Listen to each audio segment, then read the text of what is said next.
where did SIEM come from? Like, why do we even have a SIEM product? Where did this industry, we didn't invent SIEM. SIEM's been around for well over a decade. And it really came from two main use cases. The first problem it was trying to solve was the growing attack surface. So before EDR and XDR were a thing, SIEM was really the only way to take data from a wide variety of sources and join it together. And that was really needed because the attack surface grew. People lack visibility into users and device. They still do. People say organizations are completely reactive to their security approach. They still say that too. And there were thousands of exposures at any given time. And so seeing the size of environments, as you see the tool sprawl go out there, this became a rapid problem. And then on the other hand is compliance, right? So sometimes we call it the C word here. This is an extremely small fraction of the types of guidance and regulations that our customers and partners have to deal with. And trying to keep hold of all that was a real problem that SIEM was one of the things built to help solve there. So how did people deal with this? So the combination of the growing attack surface and compliance. Well, the first thing we did as an industry is we started adopting more tools, right?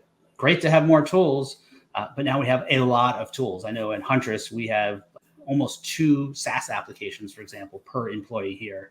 And you can see on the chart here that 36, more than 1 in 3 organizations have more than 75 tools in use. Right? How do you keep in track of all these? But more tools meant more problems. More tools, more problems, we say. So you have all these tools, but then it's shooting out all this data. People don't have the skills. The workflows were too complex. They wanted to reduce the number of tools, but they didn't have a really great way of keeping a handle on them. So SIEM came along. So SIEM, for short, is a solution that helps organizations detect, analyze, and respond to security threats before they harm business operations. So that's the basics of what a SIEM is. Great, right? But what about that? So we launched SIEM. Are all our problems solved? No, of course not. Right, Zuri, why don't you go ahead and walk through like the state of SIEM today and what we're seeing out in the marketplace? Yeah, sure. Thanks, Seth. So, Seth talked a lot about the concept of SIEM as far as why it was needed. This slide here really represents, the left is going to show you that really the 3 core components of SIEM, right? What is SIEM actually doing for you, right? It's the what have you done for me lately kind of approach. On the right side, you're seeing the things that it's solving for, right? So we'll just take the first one, for example, right? If you look at the right-hand side, 73% of IT says changes quarterly, 64% lack visibility and collection. And on average, there's about 53 security tools out there that most people are using, right? Because of that, log centralization. So that was the big component for SIEM that pertained to how do we solve for these problems? Well, let's centralize the logs.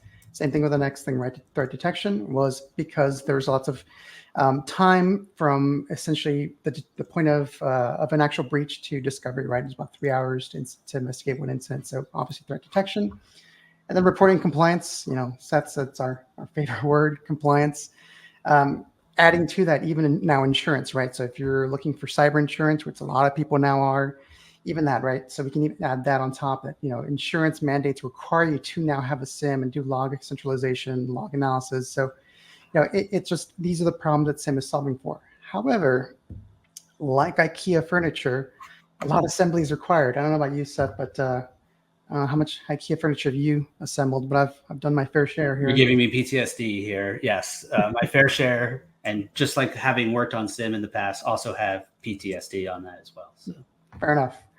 So there's really 3 problems of assembly that we have to do with SIEM, right? Number 1, you have to do all the work. Anyone who's familiar with SIEM and has done it in the past, the DIY approach, it is time intensive. There's a lot to do. There's a lot to set up. Sometimes SIEMs get partially set up and they're halfway doing kind of what they're supposed to be doing. So kind of a lot of hours go into it. Obviously, with that, you have to bring all your expertise, right? So, if you have a SIEM practitioner in-house, wonderful, right? I mean, you're one of the few people that actually has them, because a lot of them go to the major companies that are out there, or they just get hired by those Splunks and kind of the other major companies out there as SMEs, right? So bringing all that expertise, it's something that's going to be a problem. Obviously, if you do have a SIEM expert on staff, eventually that person has to sleep. They have to eat, they have to go on vacation at some point. Ideally, that'd be the way to do it. Yeah. I mean, I have to do it. I mean, AI hasn't solved that yet, right? So, obviously we have to make sure that we have that expertise, and then obviously you're expected to pay for the log data that you potentially won't use. And here's, I would say, one of the major problems as well is that you're funneling a lot of the data into your SIEM. And so because of that, a lot of that data is going to be coming in, and keep that in mind because we're going to touch on that here in a little bit. Obviously, that's going to create really three major areas of concern, right? It's too complex, it's too noisy, and it's too costly. You know, in your chat there, or if you want to do like a little icon, if any of these are your pain points or things that you're worried about, you know, give me a heart or give me a thumbs up or whatever you want on the chat here. We've found that realistically, a lot of these problems happen and are constantly repeating over and over and over, right? It's SIEM is too complex. It's too hard to manage inside, so a lot of people are going to outsource. It's too noisy. A lot of the data that we're collecting tends to be delivered as false positives, and then that data in and of itself really drives our analysts crazy if we have the analysts on staff, or if we're outsourcing it and bringing that data in. You know, we're spending a lot of time just dealing with this noise, this excessive noise that maybe we just don't have to deal with. And obviously it's too costly, right? You know, bringing all that data in and centralizing it into SIEM is going to cost, right? And the typical approach that you've seen today is that, you know, vendors out there are going to say, hey, we're going to charge you for everything. Yeah, bring everything in, no problem. We love it. Just we're going to charge you for that, right? So those are the three problems we're going to see. And you're going to see these actually pop up a little bit later on, but keep these in mind. So as we go to why they have failed SMBs and MSPs alike, let's launch a quick poll here, right? Cody, if you could help us launch that. Thank you. We want to know, first of all, how familiar you are with SIEM. So we'll do that. And then we have a second one as well that we want to launch right after that. So this will help us give everyone an idea of what people's familiarity levels are. And also a reminder as we go through. So awesome to see a lot of the comments on the chat here. Please keep them coming. Brian, thank you for telling us to keep preaching. We will. But if you have specific questions, throw them in the Q&A panel. And either Jason Phelps can help us answer those live, or we'll answer them at the end as well. So it looks like there's a decent mix. So not many people who have no idea what SIEM is, which is good. But certainly not everyone is hardcore SIEM users. So a nice, interesting mix there. So good to see. So, all right.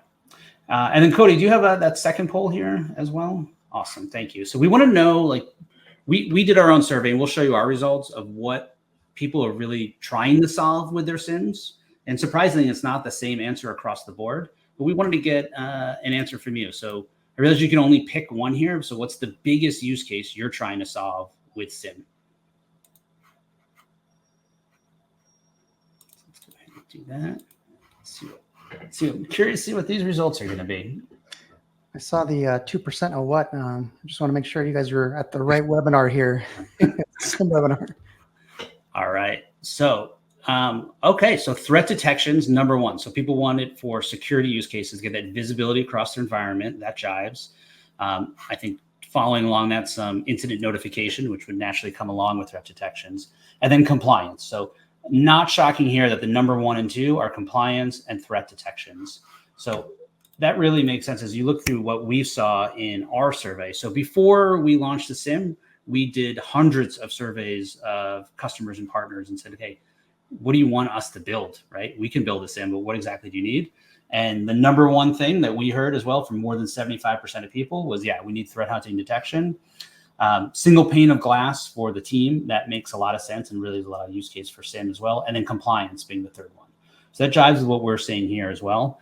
The reason we did this is for years at Huntress, our partners were saying, can you do something to help us with SIEM? Like, we are struggling. Either we can't afford to buy a SIEM, or we bought one and the costs fluctuate so much that we had to get rid of it, or we struggle to get any value of it because it's too complex, too resource intensive, and needs too much expertise. So we wanted to figure out, okay, what do we need to build? And yeah, we optimized for threat hunting and for compliance here. So that's perfect.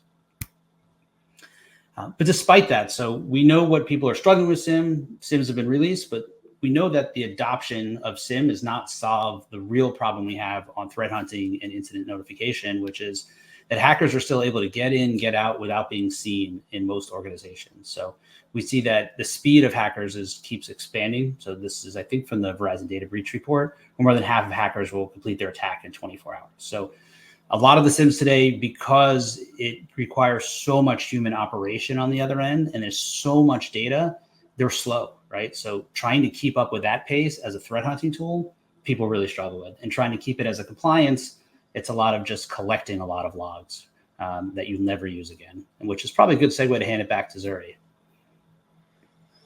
So obviously something had to change, right? And I saw in the chat here, a lot of you guys are probably resonating with those pain points, right? Too costly, too noisy, too complex.